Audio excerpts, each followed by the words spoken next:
kabajamtoota hordoftoota keenya alaa fi keessa teettanii kan nu dhagayaa jirtan kuni Caayaa Oromoo TV Suudaan Kaartuum irraa jechuudha marii haala yeroo irratti gara Zoomiitiin dhiyaatu kabajamtoonni ilmaan Oromoo hayyoonni sagaleen keenya har'aa uummata Walloo irratti Oromoo keenya duulli addaa kan uummanni Oromoo quban qabne irratti banamee jira.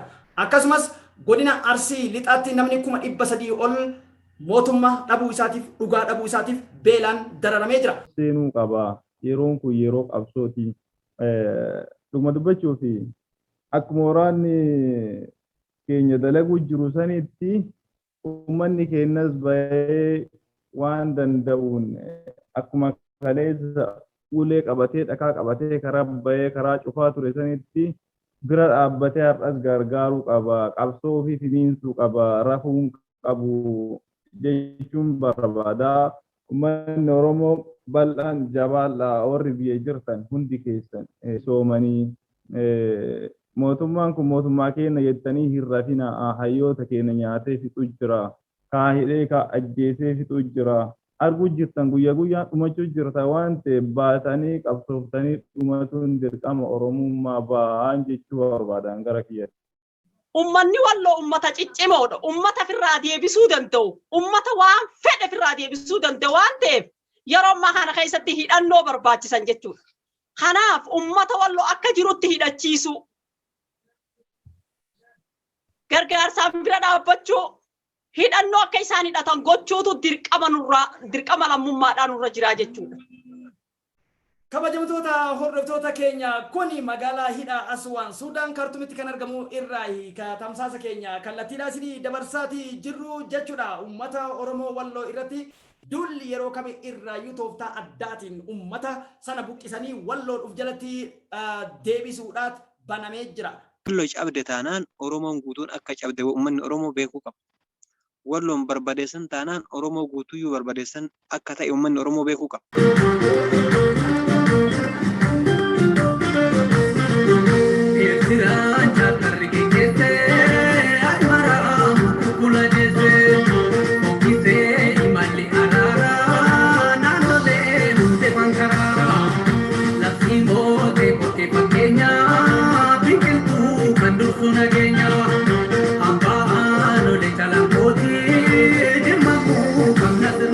Mootummaan abbaa irreedhaa wanni inni gochaa jiru gocha suukannee isaa hojjechaa jira.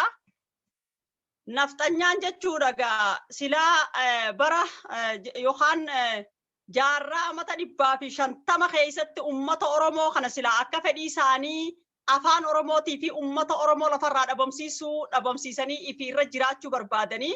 Kana waanuma yeroo dheeraa ture.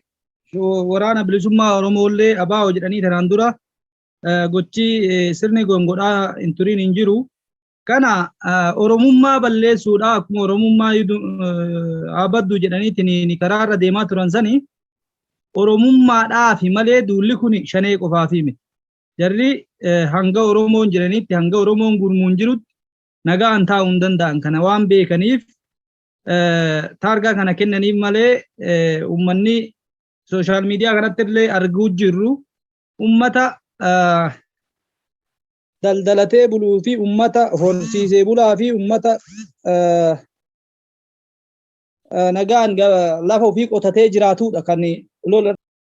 Ummanni Oromoo Walloo wanni Walloo irratti duula bananiitiin udda hoggaa 150 irraayyuu jalqabee Walloon cabsaniif mataa dubbiittu achi mataa Oromummaattu achiin dubbiin qabxii qabdu Oromoota Walloo keessaan jirtu waan ta'eef Oromoo Walloo cabsine Oromoonni biraa nuuf salphaadha jedhanii Oromoota Wallootitti kaayeffatanii kanaaf Oromoota Walloo bara baraan hoggaa 150 isaanirraa eegalaniiti ka uummata keenya uummata Oromoo fixaa turan. Uummata Walloo gaccabsinaan uummata Walloo kana sagalee isaaniitii fi dandeettii isaanii cabsinee kan gaddeebifnu taate uummata Oromoo akka jirutti gabrummaa jalatti hambifnee takka injifannetti beekan.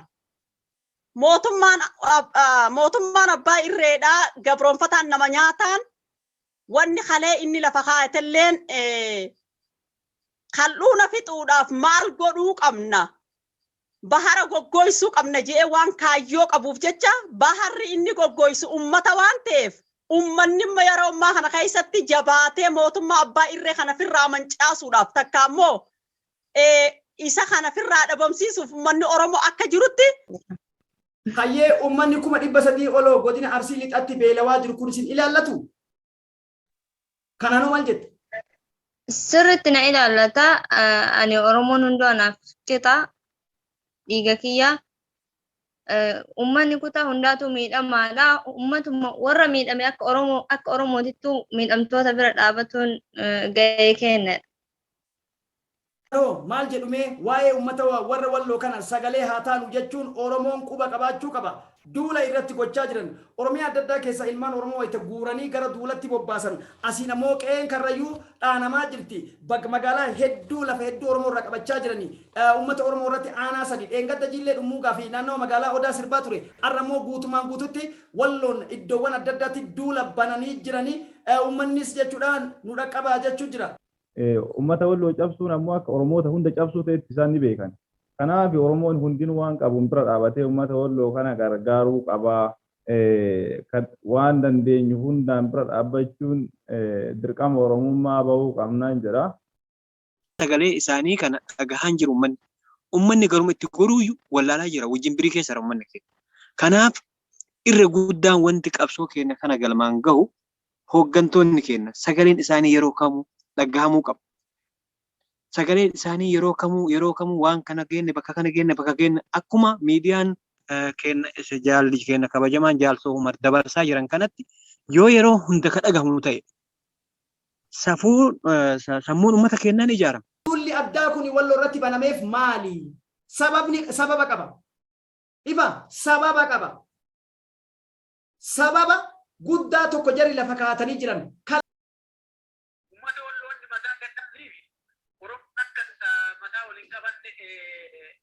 barbaadaniiti lammata ammoo ummanni walloo akka ummata Oromoo naannoo biraatti ummanni naannoo biraa hanga ammaa ummanni kenna hedduu amalee ajjeesee beeku ofirraa beekta ummanni walloo kanuullee ajjeesee du'a waan ta'eef itti xiyyeeffatanii achi mataa barbaadan maraafuuyyuu isaan hanga dhumaatitti warra harka kennatu kennanii isaan kan akka harka kennanne nuti maal gochuu qabna maaliin gargaaru qabna dhaabachuu qabna isaan warra ajjeesee dhufee ajjeesee beeku kana jechuu akka kenna akka naannoo kaanii akka naannoo Oromiyoota kanatti mataa jalqabatee hin du'u kanaaf nuti akkamitti deeggaruu qabna waan isaan barbaachisu nuti guu qabna. qaban hidhannoon bira dhaabbatuu gargaarsaan bira dhaabbatanii ummata Oromoo ummata walloo kana cimsanii akka isaan diina kana firraa deebisan gochuutu nurraa barbaachisaadha.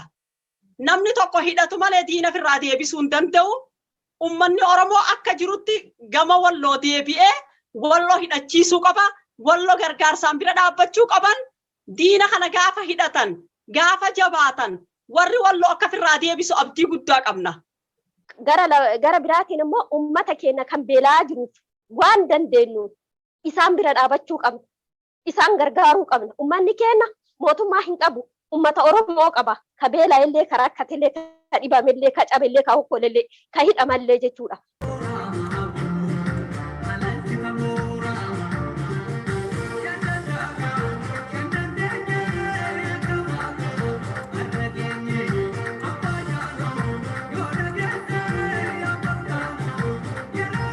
Walloo irratti godhamaa jiru kuni ummanni Oromoo waan tokko beekuu qaba.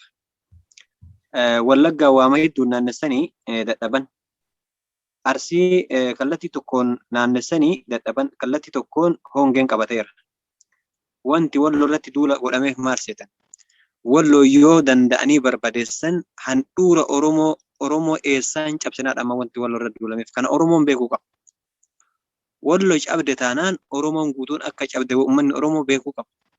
Walloon barbadeessan taanaan Oromoo guutuyyuu barbadeessan akka ta'e uummanni Oromoo beekuu qaba. Kanaaf walloof sagalee ta'uun dirqama kenna. Warri biyya jirus immoo duula biraati irrattuu deemee du'aa jira qeerroon biyya jiru deemee walloof du'uun dirqama.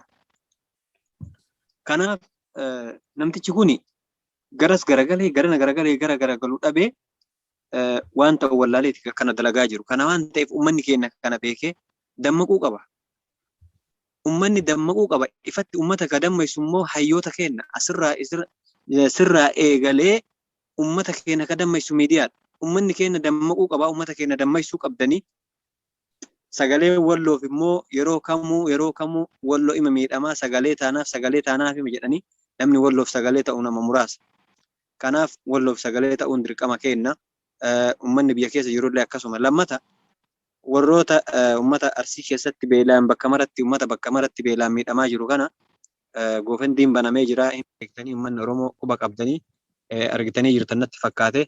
Kanaaf haa gargaaruun dirqama keenya biraa dhaabbannu jechuu barbaada. Galatooma. Walii galtee qaba, tokkummaa qaba, akkasuma onnee qaba waan ta'eef irra cichee hidhannoo ofii hin hiikkannee lafaaf lafee ofii irraa hin buqqaanee lafaaf lafee ofii irratti dhumatee hadha gahee durallee cabsuu hin dandeenye kan dhume kan jiru lafuma ofii irra jiraataa jira.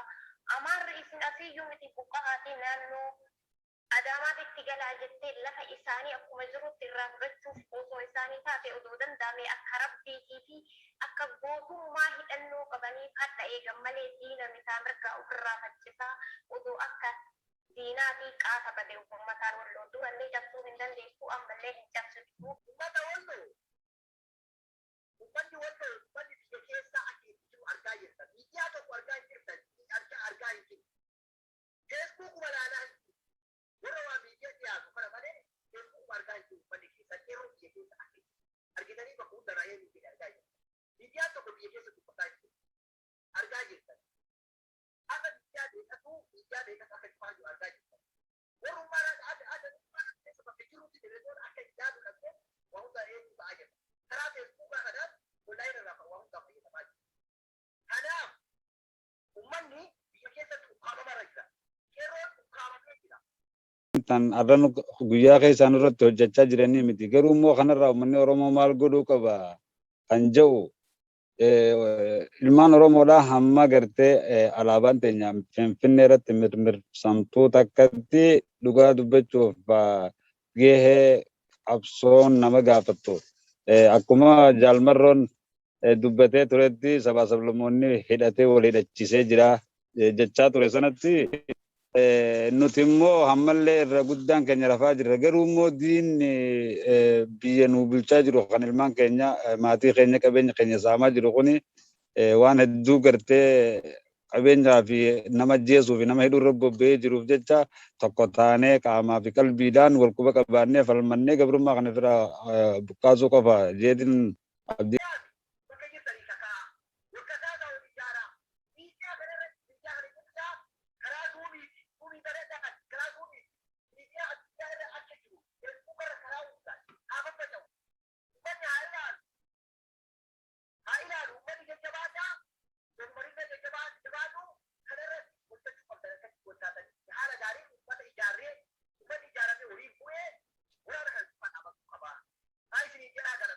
Galatoomi horii naa buli jala kiyya qaaliif kabajamaa dubbii hayyuu dubbii lafee qabduuf dubbii qoree qabdu karaan kalabbaa malli kaabbaa jecha nu dubbattee kabajamtoonni hordoftoonni keenya maarree ammas dubbiin bitaan deemi mirgaan deemi beelooytus buqqaatus dubbiin marroo fi marii sabaa malee hin jirtu. Sa'aadaa sheekaatii carraa tokko nan kennaatii muuziqaa ce'umsa kana walitti deebinaa kiyya badhaadha akkasumas ammoo jechuudha leencoo gamma.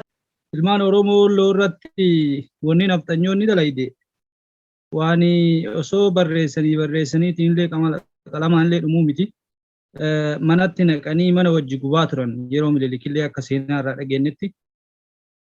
Kanaaf uummanni sun ni beekani uummanni kun. Uummanni sun akka cimaa ta'ee sirriitti waan hubataniif gocha kana waan godhaniif itti jiraniif jechuudha. Kanaaf Oromoon naannoo biraa jiraatu hundinuu akkuma tanaan dura maallaqaan yaadaan garaan tumsuutti turetti cimseetiniin akka maallaqaan ammaas bira dhaabbatu yaadaan akka bira dhaabbatu uummanni suni beeki gama biraatiin dandeettiin isaan qaban akkuma waliin arginu wama fedhe ofirraa qolatanii deebisuu danda'anii haa ta'u ammoo waan yoo qarqaarsi duuban jiraanne mootummaan nuuni kufa.